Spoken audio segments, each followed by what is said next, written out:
नमस्कार दोस्तों, dear mathematician आपका स्वागत है। आज का जो हमारा क्वेश्चन है वो क्लास 10th के मैथ के एक्सरसाइज 4.4 के क्वेश्चन नंबर 1 है और चैप्टर का नाम है द्विघात समीकरण। तो यहाँ देखिए इस क्वेश्चन में क्या दिया गया है।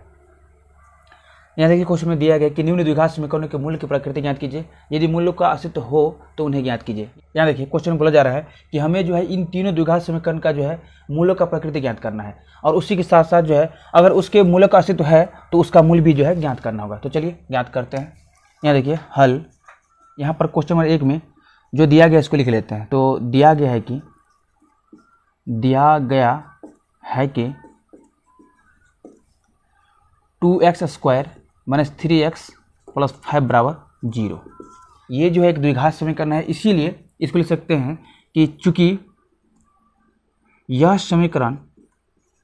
समीकरण ax square plus bx plus c बराबर 0 के प्रकार का है, 0 के प्रकार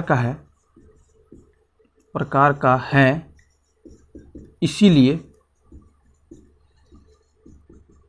इसीलिए यहाँ देखिए a बराबर क्या होगा तो 2, b बराबर क्या होगा तो -3 और c बराबर क्या होगा तो 5। अब चलिए इसके बाद जो है इस द्विघात समीकरण के मूल का अस्तित्व निकालते हैं। तो ये देखिए अतः बी स्क्वायर माइनस 4ac बराबर, ये बी स्क्वायर माइनस 4ac जो है ये बताएगा कि इस द्विघात समीकरण के मूल्य का अस्तित्व है या नहीं। तो यहाँ देखिए क्या होगा, b की जगह कितना है तो -3, तो -3 का स्क्वायर -4 इंटू a का मान कितना है तो 2 गुने c का मान कितना है तो 5। यहाँ देखिए 3 का स्क्वायर कितना होगा तो 9 होगा, माइनस 4 दूनी 8 पंच 40 और जब इसको घटाएंगे तो कितना आएगा तो -31 आएगा। और ये -31 जो है 0 से क्या होता है तो छोटा होता है। अब देखिए कि बी स्क्वायर माइनस 4ac का मान जो है क्या है तो 0 से कम है, तो इसका मतलब क्या हुआ कि इस द्विघात समीकरण के मूल्यों का अस्तित्व नहीं है, मूल्यों का अस्तित्व नहीं है, इसीलिए जो है इस द्विघात समीकरण का कोई वास्तविक मूल्य नहीं होगा। तो यहाँ देखिए अतः दत्त द्विघात समीकरण, दत्त मतलब दिया हुआ द्विघात समीकरण, दत्त द्विघात समीकरण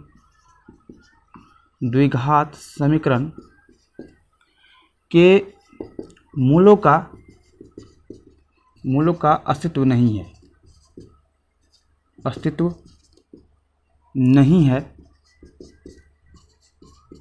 इसीलिए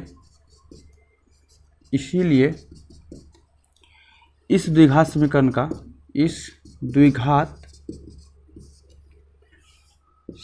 का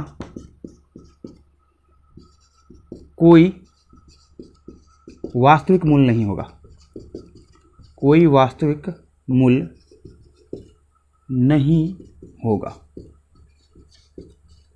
वास्तविक मूल्य नहीं होगा तो इसका मतलब जो है उसका काल्पनिक मूल्य होगा, और ये काल्पनिक मूल्य जो है हम कहाँ निकालेंगे तो क्लास 11th में निकालेंगे। तो इसको जो है अभी यहीं छोड़ते हैं और ये जो है अपना आंसर आ गया।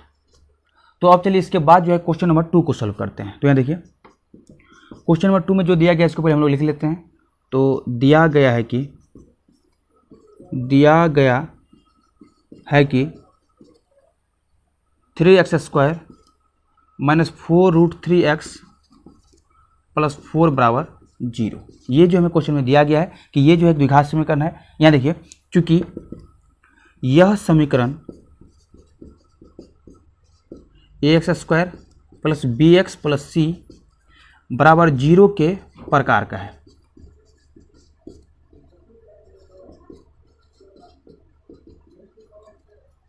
इसीलिए यहाँ देखिए a बराबर क्या होगा तो 3 होगा, b बराबर क्या होगा तो -4√3 और c बराबर क्या होगा तो 4 होगा। अब चलिए इसके बाद जो है इस द्विघात समीकरण के मूल्य का अस्तित्व निकालते हैं। तो ये देखिए अतः बी स्क्वायर माइनस 4ac बराबर क्या होगा तो b का मान कितना है तो -4√3, तो यहाँ पर क्या होगा -4 इंटू √3 का whole square minus 4 into a का मान कितना है तो 3 और c का मान कितना है तो 4। यहाँ देखिए 4 चौक 16 तिया 48, तो 48 माइनस 4 चौक 16 तिया 48, तो कितना आया 0। अब देखिए बी स्क्वायर माइनस 4ac का मान जो है 0 के बराबर है, तो इसका मतलब क्या हुआ कि इस द्विघात समीकरण के मूल्यों का अस्तित्व है। मतलब इस द्विघात समीकरण का मूल्य जो है हम निकाल सकते हैं, क्योंकि इसका मूल्य जो है वास्तविक आएगा। यहाँ देखिए एक चीज़ और कि बी स्क्वायर माइनस 4ac का मान जो है 0 के बराबर है, तो इसका मतलब क्या होगा कि इस द्विघात समीकरण का मूल्य जो है क्या होगा, तो बराबर होगा या फिर समान होगा। तो यहाँ पर जो लिख सकते हैं कि चूंकि बी स्क्वायर माइनस 4ac बराबर 0 है, इसीलिए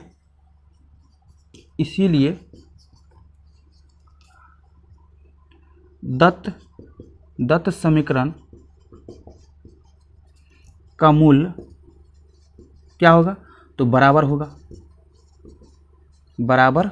अब देखिए इस द्विघात समीकरण का मूल्य जो है निकालेंगे कैसे, तो द्विघात सूत्र का प्रयोग करके। तो देखिए अब द्विघात सूत्र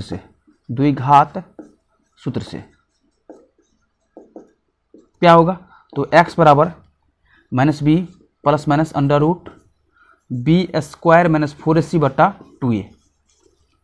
यहाँ देखिए x बराबर क्या होगा, तो माइनस बी मतलब माइनस इंटू माइनस 4√3, क्योंकि b का मान कितना है, तो माइनस 4√3 है, plus minus under root B square minus 4ac का मान कितना निकाले हैं, तो 0 बट्टा 2 इंटू a का मान कितना है, तो 3। अब यहाँ देखिए x बराबर क्या होगा, तो माइनस माइनस प्लस, तो प्लस 4√3 प्लस माइनस 0 बट्टा 3 दूना 6। अब देखिए x बराबर क्या होगा, तो 4√3 बट्टा 6 प्लस 0 या x बराबर 4√3 माइनस 0 बट्टा 6। यहाँ देखिए x बराबर होगा 4√3 बट्टा 6 या x बराबर 4√3 बट्टा 6। तो यहाँ देखिए x बराबर होगा 2 दूनी 4, 2 तिया 6, जब इसको काटेंगे तो कितना आएगा, √3 आएगा, मतलब √3 बट्टा 3 है तो कितना होगा, √3 होगा। इसी तरह से जो है 2 दूनी 4, 2 तिया 6, √3 से ये कटेगा 3 तो कितना आएगा, √3। अब देखिए x बराबर क्या आएगा, तो 2 बट्टा √3 या x बराबर 2 बट्टा √3। तो इसको जो है फाइनली ले सकते हैं। अतः दत्त समीकरण मतलब दिया हुआ समीकरण, दत्त समीकरण का मूल्य क्रमशः कितना है, तो 2 बट्टा √3, 2 बट्टा √3 है। तो ये जो है अपना आंसर आ गया। अब चलिए इसके बाद जो है क्वेश्चन नंबर 3 को सोल्व करते हैं। तो यहाँ देखिए क्वेश्चन नंबर 3 में जो दिया गया इसको पहले हम लोग लिख लेते हैं। तो दिया गया है कि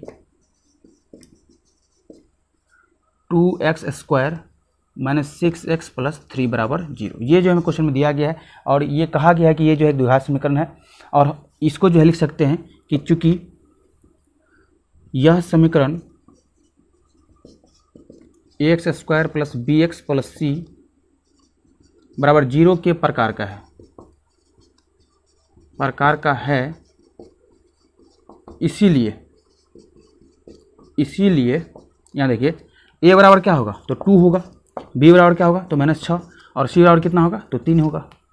अब चलिए इसके बाद जो है इस द्विघात समीकरण के मूलों का सूत्र निकालते हैं। तो यहाँ देखिए अतः बी स्क्वायर माइनस 4ac बराबर, तो यहाँ देखिए b का मान कितना है, तो -6, तो -6 का होल स्क्वायर माइनस 4ac मतलब -4 इंटू 2 गुने 3, तो -4 गुने 2 गुने 3।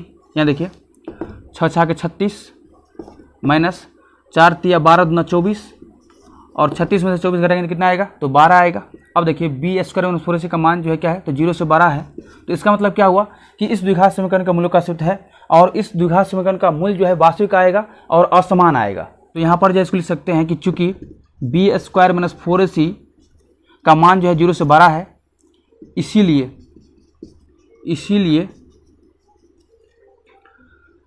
दत्त समीकरण का मूल्य क्या होगा, तो असमान होगा और वास्तविक होगा।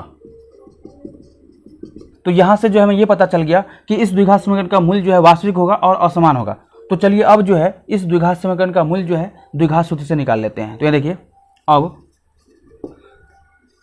द्विघात सूत्र से क्या होगा, x बराबर minus B plus minus under root B square minus 4ac बट्टा 2a। यहाँ देखिए एक्स बराबर क्या होगा, तो बी की जगह कितना है, तो -6, तो minus into -6 plus minus b square minus 4 का मान कितना निकाले हैं, तो 12, तो अंडर रूट 12 बट्टा 2a मतलब 2 गुने 2। यहाँ देखिए ए का मान कितना है, तो 2 है। यहाँ देखिए एक्स बराबर होगा minus minus plus 6 plus minus, अब देखिए अंडर रूट 12 को जो है इस तरह से लिख सकते हैं कि 2 इंटू √3 बट्टा 2 दूनी 4। यहाँ देखिए इसको लिख सकते हैं एक्स बराबर 6 प्लस 2 √3 बट्टा 4 या एक्स बराबर 6 माइनस 2 √3 बट्टा 4।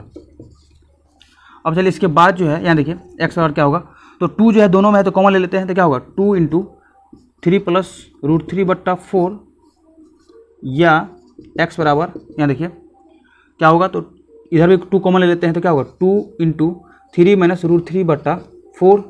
यहाँ देखिए 2 दूनी 4, यहाँ पर जो है क्या होगा 2 दूनी 4 होगा, तो यहाँ देखिए एक्स बराबर क्या होगा, तो 3 प्लस √3 बट्टा 2 या एक्स बराबर 3 माइनस √3 बट्टा 2।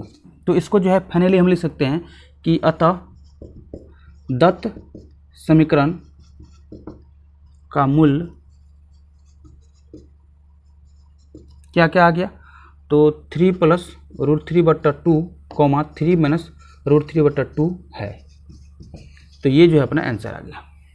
तो हम उम्मीद करते हैं कि आपको जो है इस क्वेश्चन का सोल्यूशन बहुत ही अच्छा समझ में आया होगा। तो अभी के लिए इतना ही। इस वीडियो को ज़्यादा से ज़्यादा शेयर कीजिए और अभी तक इस चैनल को सब्सक्राइब नहीं किया तो सब्सक्राइब कर लीजिए। धन्यवाद।